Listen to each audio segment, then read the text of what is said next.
नमस्कार, घड़ी में 9 बजने वाले हैं। वक्त हो गया है मॉर्निंग प्राइम टाइम शो 9 बज गए का। आपके साथ हूं मैं नेहा बाथम। अगले 1 घंटे तक हम आपको दिखाएंगे देश और दुनिया की हर वो खबर जिसका सीधा सरोकार आपसे है। लेकिन तमाम खबरों का अपडेट देने से पहले हम आपको बता दें कि कोरोना से जुड़े ताजा अपडेट और आंकड़े क्या कुछ है। 3 खबरों की झलकियां आपको दिखा देते हैं जिस पर प्रमुखता से बात करेंगे। सबसे पहले बात करेंगे क्या दुनिया में सबसे तेजी से चलने वाले देश के टीकाकरण अभियान में स्पीड ब्रेकर लग गया है। हम कोरोना से जंग में वाराणसी मॉडल की भी बात करेंगे और साथ ही कोरोना की तबाही झेलने वाला शहर अब पटरी पर आने लगा है। इजराइल और फिलिस्तीन के बीच जारी जंग की तस्वीर भी आपको दिखाएंगे। लेकिन पहले बात टीकाकरण अभियान की, जिसकी राह में कई राज्यों में रोड़ा आ चुका है।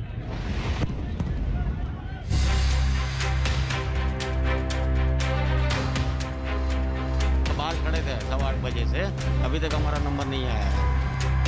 यहाँ पे लोग जो है 12 से 1 बजे वाले भी लगे हुए हैं। बिजनेस वाले हैं या कोई जॉब वाले हैं, क्या करें? तो बड़ा पूरा टोटली मिसमैनेजमेंट हो यहाँ पे।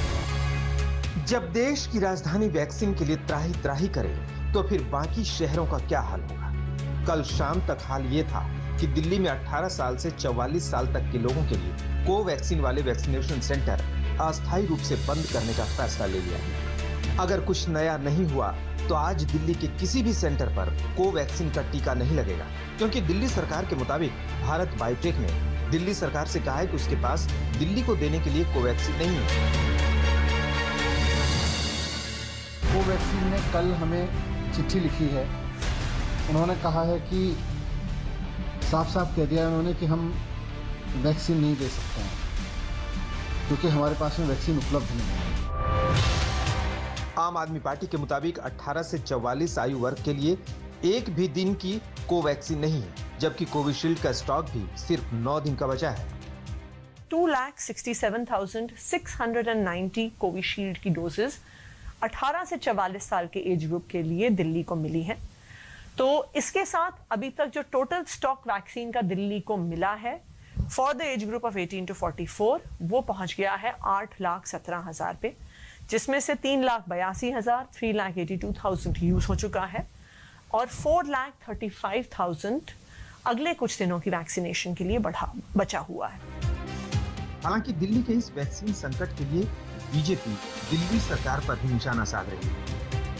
मतलब आपने हमें कहा कि आपने 26 तारीख से प्लान किया, मन बनाया और उसके बाद आपने चिट्ठी लिखी 7 मई को, जवाब मिला 11 मई को और चिट्ठी भी 7 मई को क्या लिखा? हमारा इंटरेस्ट है, हमारे मन में इच्छा है कि हम खरीदें। इच्छा से नहीं होती है, नेगोशिएशन के कुछ फंडे होते हैं। मुझे कष्ट हो रहा है ये कहते हुए। नेगोशिएशन में एडवांस पेमेंट करना होता है, जो आपने खुद माना है कि आपने एडवांस पेमेंट नहीं किया है। इस प्रकार से ऑर्डर प्लेस होते हैं जो आपने नहीं किया। दूसरे राज्यों का हाल भी बुरा है। महाराष्ट्र में 18 से 44 साल की उम्र के लोगों का टीकाकरण रोका गया है।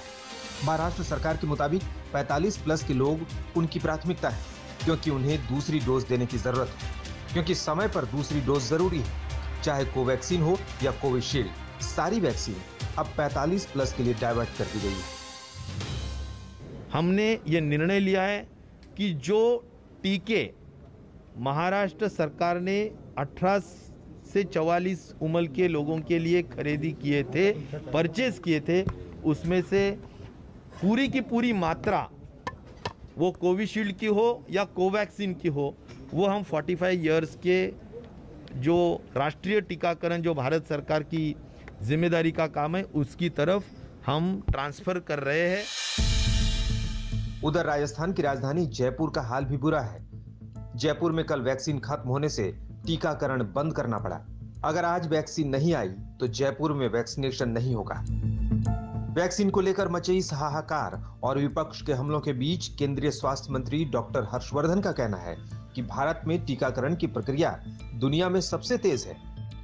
ये 17 करोड़ से ऊपर डोजेस देने की जो प्रक्रिया है भारत में, ये आज भी वैक्सीनेशन ड्राइव के रूप में दुनिया की ये फास्टेस्ट जो है प्रक्रिया है।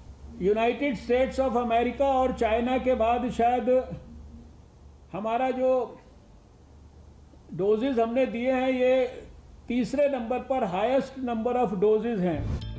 देश में टीकाकरण पर मचा बवाल सर्वोच्च अदालत के संज्ञान में भी है। सुप्रीम कोर्ट में केंद्र सरकार की तरफ से दाखिल हलफनामे में कहा गया है कि मई में सरकार को कुल 8.5 करोड़ खुराकें मिलने की उम्मीद है।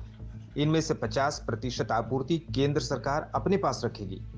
बाकी बची आपूर्ति में से आधी राज्यों को और आधी निजी क्षेत्र के अस्पतालों को जाएगी। यानी मई में 18 से 44 वर्ष आयु वाले लोगों को लगाने के लिए राज्य सरकारों को सिर्फ 2 करोड़ डोज मिलेंगी।